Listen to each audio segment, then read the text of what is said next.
So, what's up? What's going on, guys? Nandito tayo ngayon para i-review itong NVIDIA 22, 24, 27 inch IPS monitor.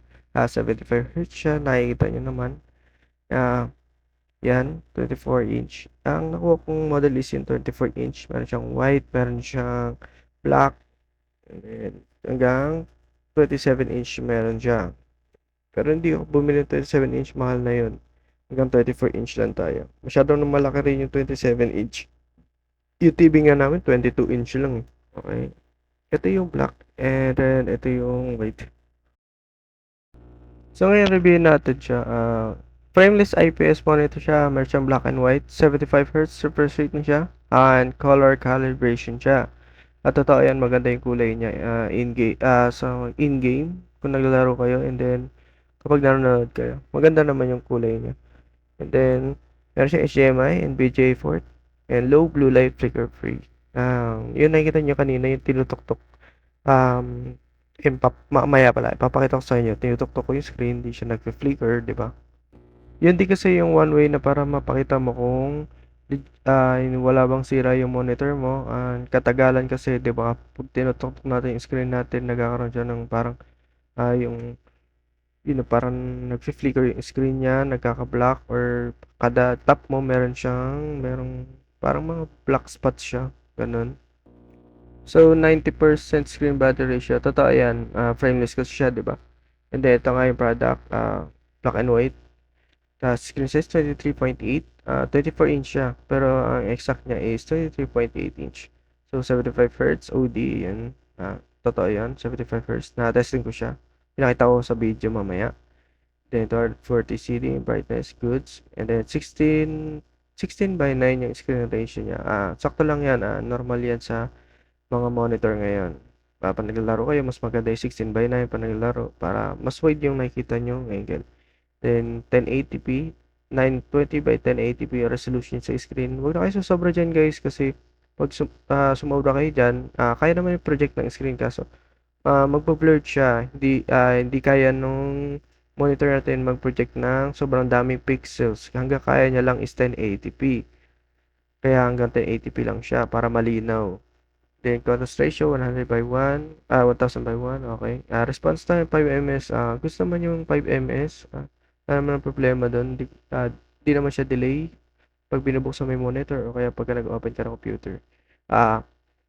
And then, LED backlight. Tandaan nyo guys, hindi siya OLED kaya yung backlight niya is LED lang. And then, interface, VGA and HDMI lang siya. Yung port niya. HDMI and VGA lang yung available na meron siya. So, better angle for better comfort. Totoo yan. Ginagawa ko yan.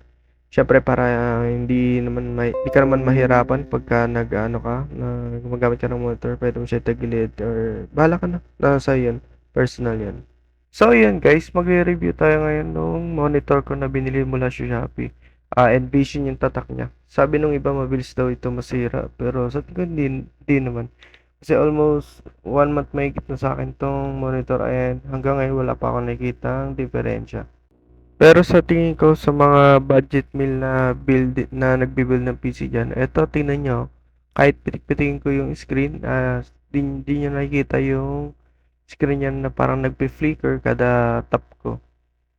So, pinakita ko, tinesting ko yung pinakamataas na resolution na kaya niya, nakakaibigay ng computer ko mula dun sa monitor, pero kaya nung monitor na yun. Kaso nga lang, syempre, liliit na yung mga pixels, and hindi na kayang i-project ng monitor na malinaw na malinaw.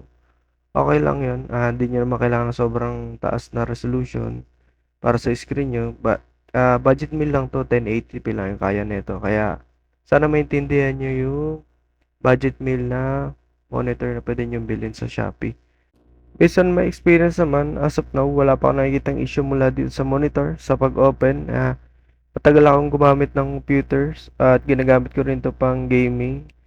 Pwede nyo rin makita yung iba pang information ng monitor na to dito mula sa advanced display settings. Pwede i-check nyo yan sa inyo kung meron na kayo nito Envision. And then kung gusto nyo palitan kung ilang hertz na yung nagagamit nyo, Pwede siya hanggang 75 Hz kasi yun yung sabi sa product description. Hanggang 75 Hz yung kaya ng monitor na to. So, yung iba, naka-stock lang sa 60 or 59 Hz. Pwede nyo i-adjust katulad ng ginawa ko dito. Gayahin nyo lang yung step na ginawa ko. So, ayan, kahit i-alt-tab kayo ng i-alt-tab, makikita nyo na wala siyang problema sa screen. Hindi siya yung nagkukulang yung dinidisplay or nag-hang or naglalag yung screen, di ba? Kita-kita na naman kung paano ko ina-alt-tab na sunod-sunod yung screen ko. So, yun, sa mga nagtatanong naman kung magkano ko nabili yung monitor ko na to, 2,895 ko lang siya nabili. Kita nyo naman, bali sobrang dami nung vouchers na nakuha ko mula sa Shopee. So, mula sa 4,500 to 4,100, nag-discount sila nun. And then, nakakuha ko siya ng 2,895 pesos lamang.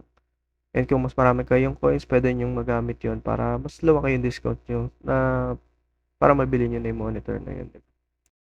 So, based on my experience dito sa monitor na to, sa Envision N2455, yun yung model number niya, N2455. Maganda siya, frameless IPS monitor siya, hindi siya OLED tandaan niyo yun. Pero okay lang yan kahit hindi OLED, nasa loob naman kayo ng bahay, di naman kailangan ng sobrang linaw na monitor. 1080p naman siya, nakapag maglalaro kayo, kitang-kita naman yung laro nyo ng maayos at wala siyang stutter or lag na nangyayari sa ngayon kasi 1 month mahigit pa lang to sa akin. So sa mga nagbabalak bumili ng monitor na to, so ito na, pinakita ko na sa inyo. Until now, wala pa akong na-encounter na problema. 1 month mahigit na siya, 2 months na. Balik kayo na lang umusga kung bibili kayo ng monitor na to. Pero para sa akin, good siya pang budget. 2,895 ko lang siya nakakuha. And then maghintay na lang ulit ng next voucher. And then sa mga bibili, maghintay kayo ng next voucher sa Shopee para mas maganda yung deal na makuha nyo. 2,895 is a good deal for the monitor. Frameless IPS monitor na siya. 24-inch pa. And then hanggang 75 Hz yung kaya niya. 1080p pa siya. 1080p pa yung kaya niya. Then, napakasulit na nun. Pwede kayong bumili ng dalawa, 'di ba? So, yun lang. Sana nasagot ko yung mga katanungan sa isip nyo. Sa review na to, sana nalinawan kayo kung bibili ba talaga kayo ng Envision or hindi. Personal experience, based on my experience, wala pa akong nai-encounter. So, sa mga nagtitipid dyan, ito na yung pagkakataon nyo. Ito na yung monitor na kailangan nyo. Yung mga nasira yung monitor dyan, kailangan agad ng bagong monitor. Ito, bumili na kayo. At tingin ko naman matibay yung monitor na to. Hanggang ngayon wala pa akong nakikitang problema kahit slight lang. So ayan, maraming salamat sa mga nanonood. Kung nagustuhan nyo yung video na to, please leave a like and subscribe na lang. And then, para update kayo sa mga susunod na video ko.